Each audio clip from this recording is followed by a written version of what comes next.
Puis même, je trouve que ça nous remet un peu les pieds sur terre, tu vois ou pas. Genre, tu te poses des questions, tu te dis qu'en fait, il y a des gens, ils psychotent sur certaines choses. Et en fait, tu te dis à côté, mais on a tellement de la chance de juste savoir s'exprimer normalement, tu vois, entre guillemets. Parce que je sais que c'est un handicap pour certaines personnes, tu sais, parfois tu le mesures pas. J'ai eu cette idée-là parce que ça provient de mon vécu en fait. Quand il y a 7 ans, j'étais incapable de dire 2 mots à la suite. Et il y a 5 ans, ça allait mieux, mais j'avais encore beaucoup de blocages. Donc je me suis lancé le défi de participer à un concours d'éloquence. C'était devant 100 personnes, j'étais trop stressé, ma copine n'a pas voulu venir.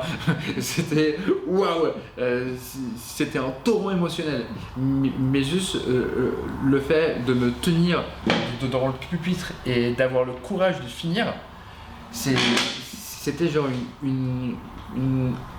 un courage qui m'a vraiment et qui me sert encore qui m'a permis de me dire mec, si t'as réussi à faire ça, t'es capable de tout faire. Et puis c'est pour ça qu'avec Juliette on a monté ce concours et qu'on monte toutes ces initiatives là. C'est pour montrer que le bégaiement n'est pas une limite. Quand on bégaye, on rentre un peu dans une tour d'ivoire où en fait on sait exactement ce qu'on veut dire mais ça sort pas. Et c'est très très frustrant.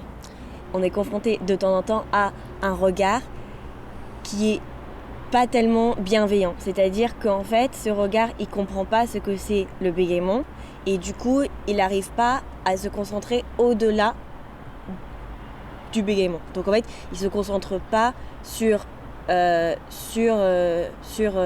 se concentre pas sur le message que l'on veut passer.